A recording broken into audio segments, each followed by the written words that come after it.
Assalamualaikum warahmatullahi wabarakatuh. Jangan lupa subscribe channel ini. Mari kita simak kisahnya.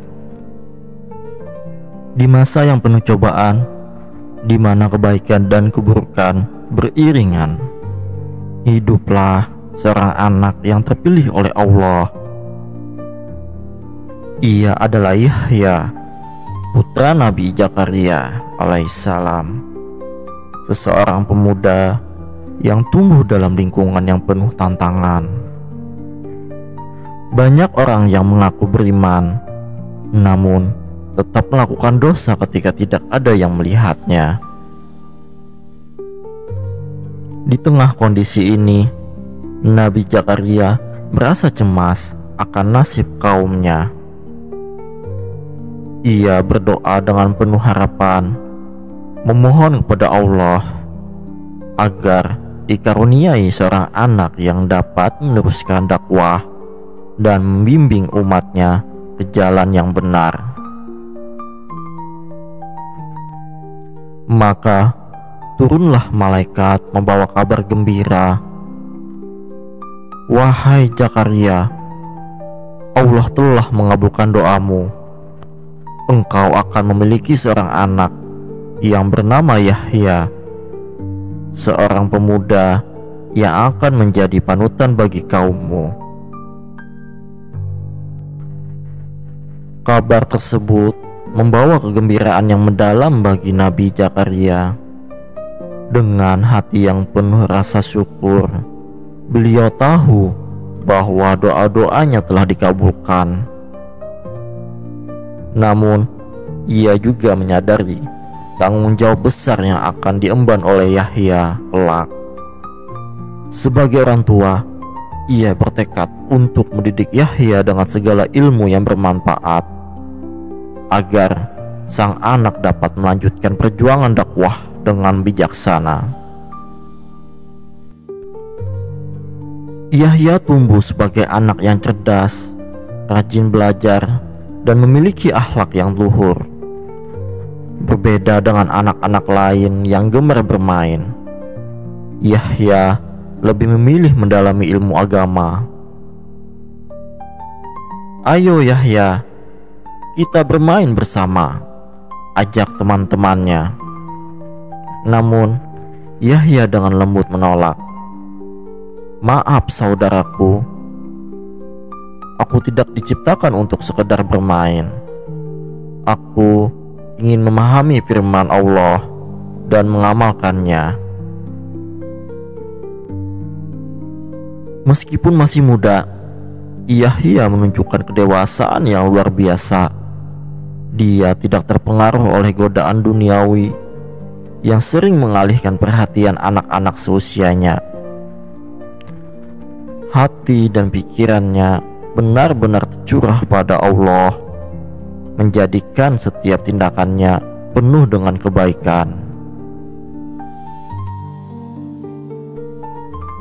Sejak kecil, Yahya memiliki rasa kasih sayang yang mendalam terhadap semua makhluk. Ia tidak pernah membiarkan binatang kelaparan. Jika melihat burung atau hewan lain kesulitan mencari makan, ia akan berbagi makanannya dengan mereka. Suatu hari, ia melihat beberapa anak kecil sedang melempari seekor unta dengan batu. Nabi Yahya mendekat dan berkata, "Wahai sahabatku, berhentilah. Unta ini adalah makhluk ciptaan Allah Subhanahu wa Ta'ala. Jangan menyakitinya, karena ia telah banyak membantu manusia dalam kehidupan mereka." Anak-anak itu tersentak dan merasa malu. Mereka pun menuruti Nabi Yahya dan berhenti mengganggu unta tersebut. Perbuatan Yahya yang penuh kasih sayang kepada sesama makhluk hidup menunjukkan tinggi nilai moral yang dimilikinya. Ia tidak hanya peduli pada sesama manusia, tapi juga pada makhluk ciptaan Allah lainnya. Menyadari bahwa setiap kehidupan memiliki hak untuk dihormati dan dihargai. Allah memberikan hikmah kepada Yahya di usia yang masih belia. Di suatu hari, ia mendengar suara wahyu. "Wahai Yahya, peganglah Taurat dengan sungguh-sungguh." Sejak itu, ia semakin tekun dalam ibadah, ilmunya semakin luas, dan kebijaksanaannya semakin mendalam.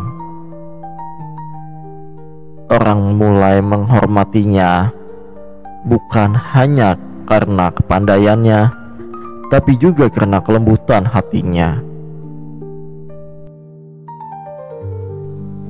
Wahyu tersebut membuka jalan bagi Yahya untuk menjadi seorang pemimpin rohani yang tak hanya dikenal karena ilmu pengetahuannya, tetapi juga karena integritas dan ketulusan dalam setiap langkah hidupnya. Banyak yang datang untuk mendengarkan nasihat dan ajaran Yahya, merasa bahwa kata-katanya membawa kedamaian bagi hati yang gelisah. Suatu ketika, Yahya masuk ke sebuah goa untuk berzikir. Ia begitu khusyuk hingga tidak menyadari bahwa di dalam goa itu terdapat seekor serigala. Binatang buas itu menatap Yahya dengan kejam. Namun, seketika itu juga serigala tersebut merendahkan kepalanya, seakan mengerti bahwa di hadapannya berdiri seorang utusan Allah yang penuh kasih sayang. Dengan tenang, serigala itu beranjak pergi tanpa mengganggu Nabi Yahya alaihissalam. Peristiwa ini menunjukkan bahwa bahkan makhluk buas yang biasanya mengancam hidup dapat tunduk pada kekuasaan, kekuatan, kasih sayang yang memancar dari hati yang ikhlas. Hal ini menjadi tanda kebesaran Allah Subhanahu wa Ta'ala dalam menjaga hambanya yang beriman dan penuh ketulusan. Namun, semakin banyak yang mencintai Yahya, semakin besar pula kebencian yang tumbuh di hati mereka yang zalim, yaitu salah satunya Raja Herodes, seorang penguasa yang lalim yang ingin menikahi keponakannya sendiri. Tindakan ini jelas melanggar hukum Allah dan Yahya tidak tinggal diam. Ketika dipanggil ke istana, Yahya berdiri dengan penuh keberanian di hadapan raja. "Mengapa engkau menentang pernikahanku? Aku adalah raja. Aku bebas melakukan apa saja yang ingin ku inginkan," seru Herodes dengan marah. Dengan ketegasan, Yahya menjawab, "Wahai raja, hukum Allah lebih tinggi dari kekuasaan manusia. Engkau tidak boleh menikahi wanita yang masih mahrammu. Itu adalah perbuatan terlarang." Kata-kata Yahya menggema dengan tegas, menantang kediktatoran yang ada. Sebagai seorang nabi, ia tidak takut pada kekuasaan yang menindas, bahkan jika itu datang dari seorang raja. Yahya berbicara demi kebenaran dengan hati yang penuh keyakinan bahwa Allah selalu mendukungnya dan melindunginya. Kata-kata Yahya menggema di istana. Kaum Bani Israel mendukungnya, dan Raja Herodes pun menunda pernikahannya. Namun, keponakan Herodes yang angkuh membujuknya agar tidak tunduk pada perkataan Yahya. "Mengapa engkau takut pada seorang pria tanpa kekuatan? Ia hanyalah seorang pendakwah. Engkau bisa dengan mudah menyingkirkannya," katanya dengan licik. Raja Herodes pun dipenuhi dengan amarah dan akhirnya memerintahkan prajuritnya untuk menangkap dan membunuh Nabi Yahya. Di jalanan kerajaan yang luas dan ramai, prajurit berlari mengejar Nabi Yahya. Nabi Yahya berlari dengan cepat dan gesit, meskipun dikejar pasukan Raja Herodes. Nabi Yahya berlari sambil berdoa dengan hati penuh harap, "Ya Allah, lindungilah aku. Aku hanya menjalankan perintah-Mu."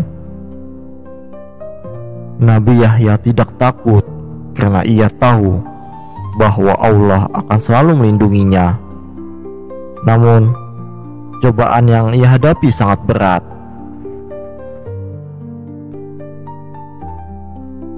Di hutan yang gelap, Nabi Yahya bersembunyi di antara pepohonan. Terengah-engah, prajurit Herodes semakin mendekat. Nabi Yahya berbisik kepada dirinya sendiri, "Ya Allah, aku mencari perlindungan di tempat-Mu. Lindungilah aku." Tiba-tiba, sebuah pohon besar terbelah, menciptakan ruang yang cukup untuk Nabi Yahya masuk. Nabi Yahya terkejut dan terpesona. Subhanallah, Allah Maha melindungi. Nabi Yahya pun masuk ke dalam pohon yang terbelah itu dan bersembunyi. Sementara prajurit-prajurit Herodes lewat tanpa melihatnya. Ketika manusia merasa tidak ada jalan, Allah selalu membukakan jalan yang tak terduga. Istana Raja Herodes, malam yang gelap. Raja Herodes berdiri di depan jendela, memandang keluar dengan marah. Raja Herodes berkata, "Ternyata Allah melindunginya, tapi aku tidak akan menyerah. Aku harus menghabisinya." Kemarahan Raja Herodes semakin menjadi. Ia tidak akan berhenti sebelum menuntaskan dendamnya terhadap Nabi Yahya. Para prajurit akhirnya menemukan Yahya ketika ia sedang beribadah. Tanpa perlawanan, Yahya menerima takdirnya dengan penuh keikhlasan. Nabi Yahya berdiri sendiri, tenang dan siap menghadapi takdirnya. Prajurit Herodes pun mendekat, senjata terhunus. Nabi Yahya berkata dengan tidak gentar, "Allah adalah sebaik-baiknya pelindung. Aku serahkan diriku padanya." Para prajurit Herodes pun maju, dan dalam sekejap mereka membunuh Nabi Yahya dengan kekejaman. Nabi Yahya menghadapi maut dengan penuh ketenangan, mengorbankan dirinya demi menegakkan kebenaran dan agama Allah.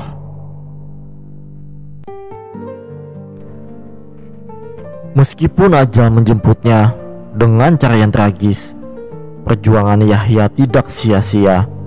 Ia tetap dikenang sebagai simbol keberanian, ketaatan, dan pengabdian pada Allah Subhanahu wa Ta'ala.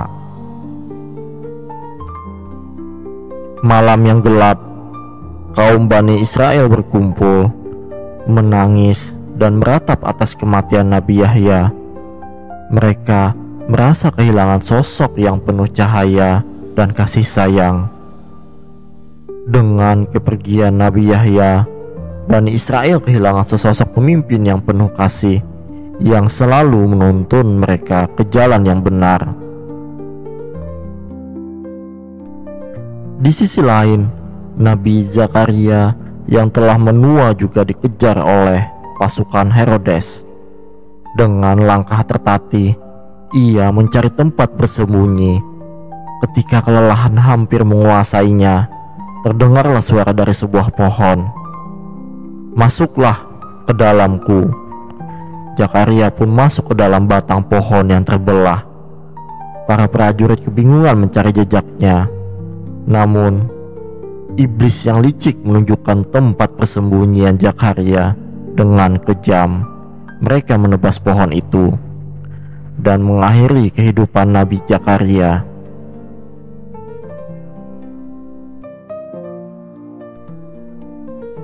Kehidupan Nabi Zakaria berakhir dalam kesedihan, namun ia tetap menjadi contoh bagi umatnya tentang kesabaran dan keteguhan iman. Ia juga tidak pernah lelah dalam menyampaikan wahyu Allah meski menghadapi ancaman besar. Dua nabi mulia telah pergi, meninggalkan Bani Israel yang terus-menerus menolak kebenaran.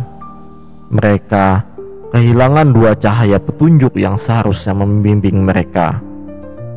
Namun, Allah telah menyiapkan seorang nabi lain untuk melanjutkan dakwah. Dialah Nabi Isa, saudara dari Yahya, yang akan membawa cahaya baru bagi kaumnya.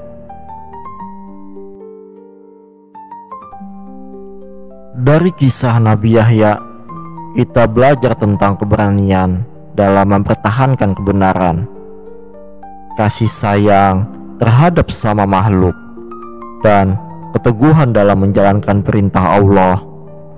Meski dunia dipenuhi dengan kebatilan, seorang yang beriman harus tetap teguh dan tidak gentar dalam memperjuangkan kebaikan.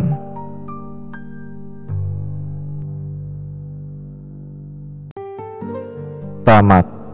Wassalamualaikum warahmatullahi wabarakatuh.